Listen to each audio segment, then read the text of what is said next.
got big tits, so I just banned it. Oh boy. So go ahead, the opposite argument. So you think last week you said it was you had your profile that you were looking for women from 25 to 45. Yeah. And I said, why don't you open it up a little more, right? Yeah. So now a woman came who was in that small target range, and you're saying, well, that's not what I want. So there's no pleasing you, right? And now you're saying, well, I want something younger.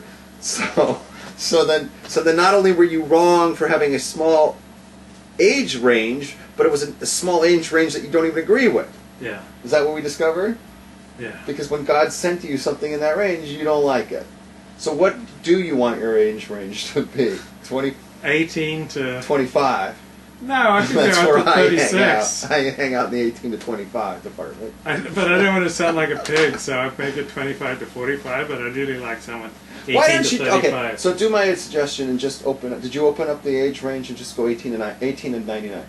18 and 99. I'll do that. That's what I do. I actually do that because like nobody needs to know what your preference is, and why do you have to say no to somebody you don't even you know what I'm saying?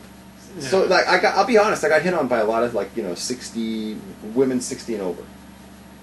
I think I was hit on probably every. Did you go on any dates with them? No, but I mean every woman on Frumster 60 or over probably hit on me. Okay, so you leave yourself open. So I take it as a compliment, and I'm flattered. I'm not really looking for somebody 60, but I mean whatever. What's so funny? What is so funny? Guess 43, right? Must be tons of teens out there looking for guys like these. You'd be surprised. I don't know. Do you know who 43 is? Who is it? Is that the Lakewood douche? Lakewood Rob is very respected in Lakewood. Okay, does he know who I was engaged to? No, he's not giving you any respect. I don't care. I'll just say it. Should I say it? Yeah. When I was 45, I got engaged to a teenager. Yeah. So, I mean, there you go. All right. So, so you're not getting any action. Well, no, also these women are way out of town. They're on the East Coast. I hate that. But here's the problem. If you limit it to only L.A., you're not going to get anybody because there's no women in L.A. That's a well-known fact. Yeah. There's no women on Frumster in L.A. Yeah. Okay. Yeah, because if there's no Orthodox learning unless you're Haredi in Los Angeles, like full-time learning after you turn 18. There's just nowhere to go unless. See, here's the problem. So there's no basis for a Torah life. So all 18-year-olds leave town. The women leave town. It's a self-fulfilling prophecy in L.A. because all the girls, when they're growing up, are told, "Well, you're never going to meet a guy in L.A. You have to go to New York. You have to go to New York. You have to go to Eretz Yisrael." Yeah. So at 18, they all go to New York or Eretz Yisrael to meet this guy. Well, now there's no girls here, so the guys aren't going to be spending time in L.A. because there's no women here. So now it's a self-fulfilling prophecy. You've just said, that there's no guys here. Well, you just forced the guys to leave. What I need to do is to make money and go Persian. I really like Persian women. Okay, let me tell you something. I've dated 3 Persian women. Oh. Okay? And I almost married 2. I was engaged to 1. Okay? Or a half. I was engaged to a half because she was half Russian, half Persian. Okay? Here's the thing on that. Yeah. I'm not doing a 4th. I'm not doing a 4th. No. I can't after no. Well, I love. What's wrong with Persian women? It's not the women; it's their parents. And what's going on with the parents? What was the reason of my engagement end? The mother didn't approve. And her mother was the Persian. Yeah. Done. Okay, that's all you need to say. Yeah. Okay, she slammed the door on me ever dating another Persian. The one before that, okay, we almost got engaged. Yeah. This was a while ago, years ago, and it was her parents that were the problem. Mostly her dad, okay? And I'm not doing this again. I'm not doing this. The girls are great, and the parents, forget it.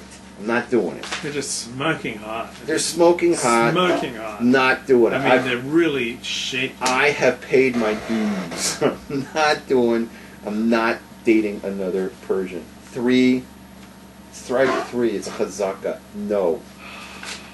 No. So, yeah. So I haven't had a lot of success on the. Haven't had any real dates yet from Broomster. I mean, I'm meeting women in their 40s on the other side of the country, which is all very well and good, but I'd like someone 18 to 35 in Los Angeles, and who's interested. You know who you want? Yeah. You want Allie. Rabbi Allie. That's who you want. Rabbi Allie's a nice girl.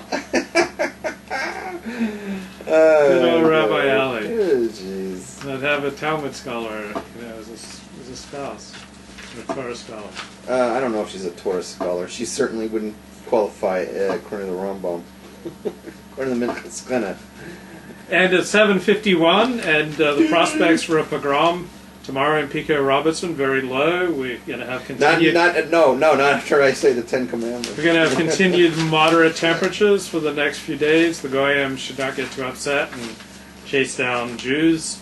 So, how about, as the temperature now dips to 67 degrees, traffic lightening up on Pico Boulevard and Robertson, and how about the 10 Commandments for Chabad Jews? All right, let's do it. And I just want to preface.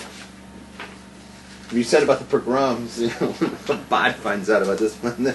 They don't tend to sue people when they get upset. They tend to settle things with spanners. With what? Spanners. What is that? It's like a tool, like a big iron tool, and you pick it up and you belt people with it. Yeah, they're much more. It's physical Judaism. Yeah, they may come it's after Judaism me. with muscles. Yeah. So he's the one saying these Chabad commandments have nothing to do with I'll tell you something. In my personal life, here's what I've experienced with Chabad. Yeah. I've had one Chabad shul rabbi stand up at the bima and publicly embarrass me in front of everybody by telling me off and screaming at me and calling me treif and all these things because I was talking in shul. But then he went on a full-blown thing that because I didn't become Chabad and I'm still hanging around and blah, blah, blah, blah. And he had a heart attack. Another time I was in yeshiva, right? And in Chabad yeshiva, and they surrounded me and they were about to beat me up, and the Rosh Yeshiva came. Yeah. Right? So I've had that. I've been threatened with physical violence. So basically was about to get my ass kicked, right? Because I wouldn't become a Chabad. Both things were the same. Because I wasn't becoming Chabad, they went ballistic. They can't handle it. And the third one was I had a neighbor who was Chabad, right? And because I wasn't Chabad, right? And I wasn't buying in all his bullshit. Every time he would walk by me, he would spit at me. I kid you not, he would spit at me. Every time he walked by my window, he would spit. Why?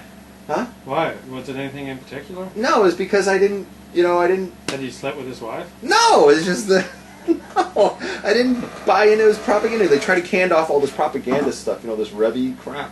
He would try to come to my door with it, and I was like, no, I'm good, thanks. He was like, no, take this. I was like, no, I'm not interested. And after that, did he start spitting before he gave you the... No, he was trying to be nice to me prior to that. And I was like, no, I'm good, I'm happy, I'm content, I don't need your religion. And then, and it just escalated, and it got to the point where he finally started spitting at me.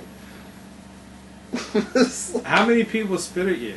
That was the only guy who's ever spit at me in my whole life, probably. I'm telling you, I have lived amongst Goyim. I've lived amongst non-religious Jews, from secular Jews. I've lived amongst from Jews from various different backgrounds, and the lowest people I've ever lived around were people in Chabad. They were the only people that ever threatened to kick my ass. They were the only people that ever spit at me.